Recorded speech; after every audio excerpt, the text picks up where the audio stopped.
Hello everybody, this is John from John's Home Restaurant and Tavern. Today is Saturday morning before Easter. We're going to be having our Easter dinner tomorrow. So what I'm doing, I'm cooking a roast chicken, spatchcock chicken, and I'm making cornbread dressing. I've been making this for probably over 40 years now. I've already got my cornbread baked. I did it yesterday so it can cool and kind of dry out a little bit. I'm going to be chopping up our celery and green onions. This is something I always put in the dressing along with cream of chicken, sage, poultry seasoning, and when I spatchcock the chicken, I'll be cutting the backbone out and I'll make broth out of the backbone. I'll boil that, get the broth, then we'll make the dressing. So I'm fixing to start prepping these vegetables now. And what we'll do, we'll get these cut up and then we'll saute them, get them soft. And I don't measure anything, I just kind of go by sight and taste. We may or may not use all of these in the dressing. It just kind of depends on how much cornbread I end up having. But you're starting with 3 stalks. Yeah, I'm starting with 3 sticks, and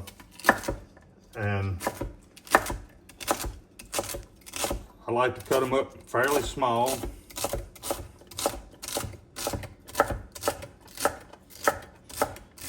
And my son, he really likes my dressing.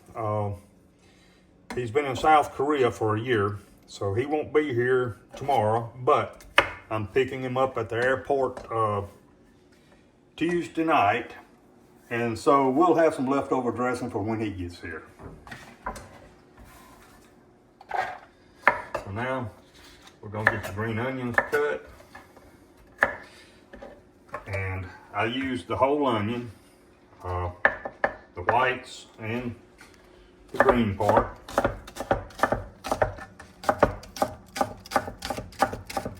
Once again, I like to cut them small, and we'll saute these in butter, get them softened before I add them to the cornbread. Tomorrow, or We're gonna put the dressing together today, Saturday, and put it in the refrigerator, and we'll bake it tomorrow. Okay, and we've got our celery and green onions diced up.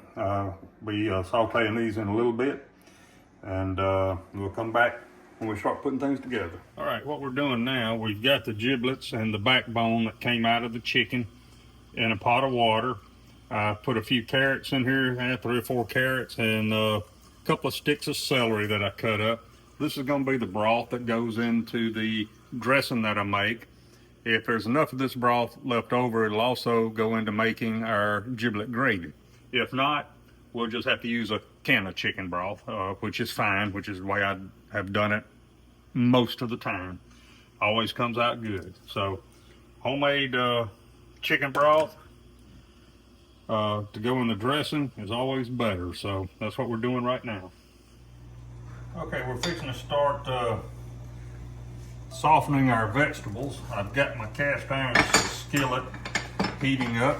That's about a tablespoon of butter. It's on about a medium heat. Because we're not going to be looking for any browning of the vegetables. We just want them softened good. And this is the celery and green onions that I had diced up earlier. And we're going into the skillet now. So we're going to turn the heat back down to like medium low. And we'll just cook this just enough to get the celery tender and the onions soft and wilted. Take probably 6-7 minutes. And this will be added to our cornbread that we're making the dressing with, which while this is going, I'm gonna go ahead and break up the cornbread. All right, this is the cornbread that I made yesterday. We usually make it a day in advance so it'll have time to dry out.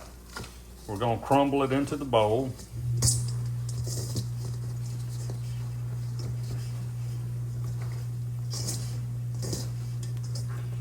And So this is your signature cornbread dish. yes, if you want to know how I make my cornbread, I've got a video out there.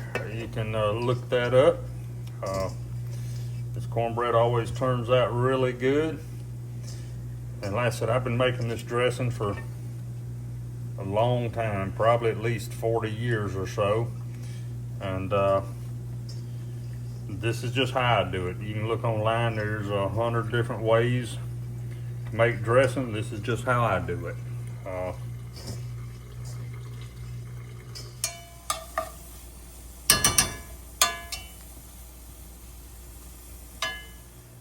John, how do you think dressing got started? I have no idea. Probably just a way to feed a lot of people. I don't know. It'd be something interesting to probably research and find out. Okay. My wife grows some herbs in her countertop herb garden. What we have here is some fresh sage. I don't normally have fresh sage a lot of times, but since I've got it, I'm going to add a little bit of it to the onion and celery that's softening over here. I think it'd just be a nice fresh touch. Sure smells good. It does, doesn't it? Boy, that sage, when it hit that, boy, it really, All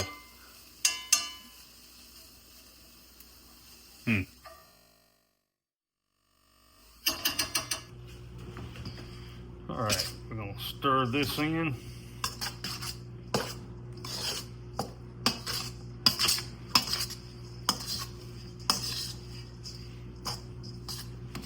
All right, we've got a can of cream of chicken that's gonna go in there. Did you develop this recipe, or did you follow someone else, or get the start with someone My else? aunt, one of my aunts, one of my mother's sisters, when I was growing up, I thought she made the best dressing ever. This is not her recipe, but I kind of developed this recipe myself, just trial and error over the years. And so it kind of followed hers a little bit. There. All right, so this is cream of chicken we're gonna add in. And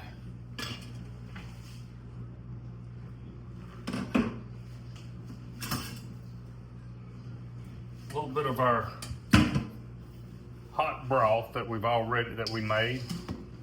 I'll ladle a little bit of this in here for right now. And that's what you had the, Yeah, I had the chicken necks, the liver, and I added some carrots and celery to it.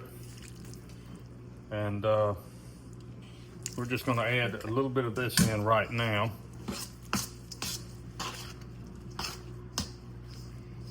Just to get things started.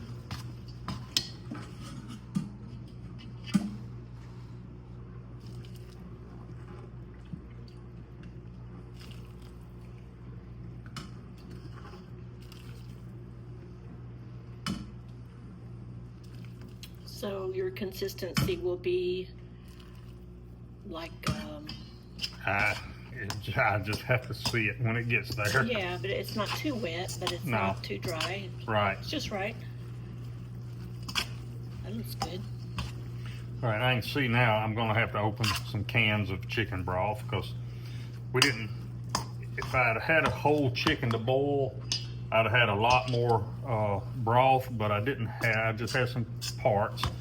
So it didn't make a lot of broth. So I'm gonna have to use some canned chicken broth, which a lot of time, most of the time when I make my dressing, I don't even use fresh chicken for anything. I just make dressing. So usually I just use canned chicken broth. So I'll have to open some cans. So we're adding a can of chicken broth to this now. And may have to go with another can. I'll just have to see when I get there.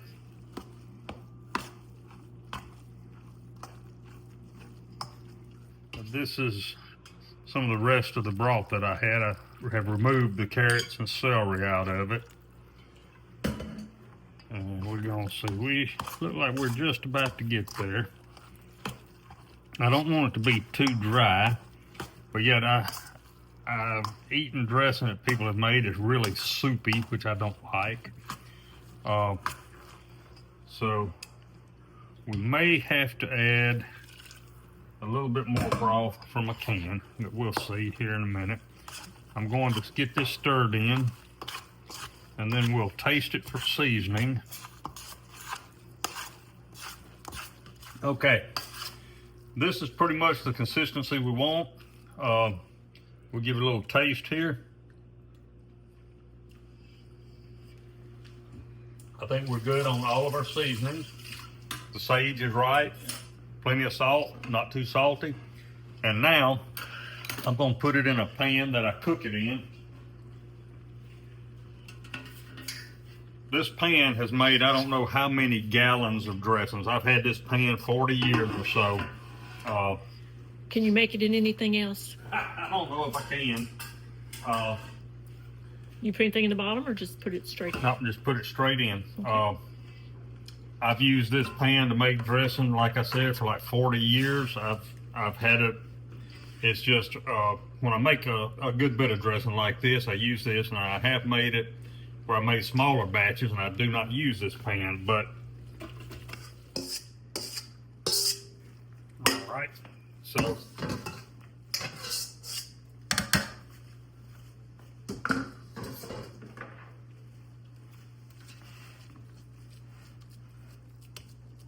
That's what our dressing looks like.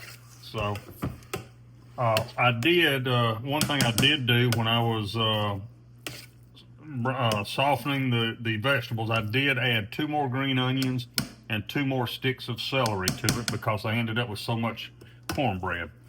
I may open another can of broth and add just a little broth to this. When will you know? Tomorrow? No, I think I'm going to add some right now. Okay.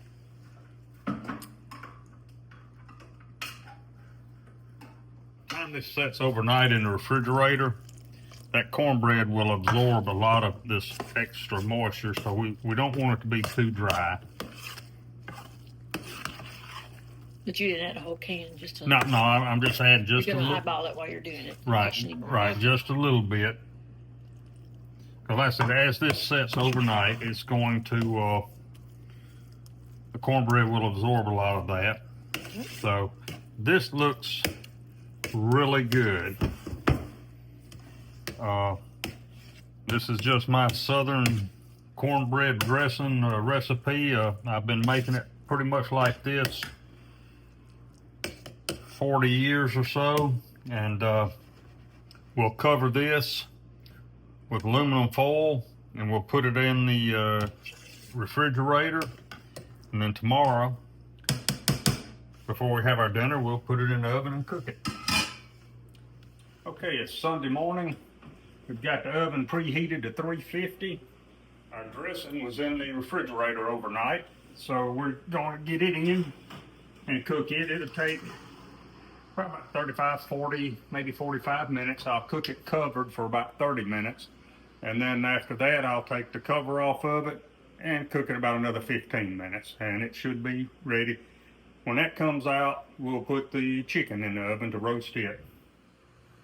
All right, we're fixing to take the dressing out of the oven, and we're going to uncover it. And then we'll put it back in for probably about 15 minutes. It may take a little bit longer. Did you say what your temperature is on? I don't remember. It's on 350. Our oven shows 375. Yeah. But our oven is like 25 degrees cooler. Okay. Ooh. So now we're going to put it in and kind of get it where the top is cooked a little bit. But that's looking pretty good. Boy, it sure smells good. It sure does. Mm-hmm. Okay. I usually only cook dressing about once a year. I usually just make it around Thanksgiving, but since we're having a little small gathering today, I figured we'd do dressing and, of course, roast chicken. All right. I wouldn't mind getting some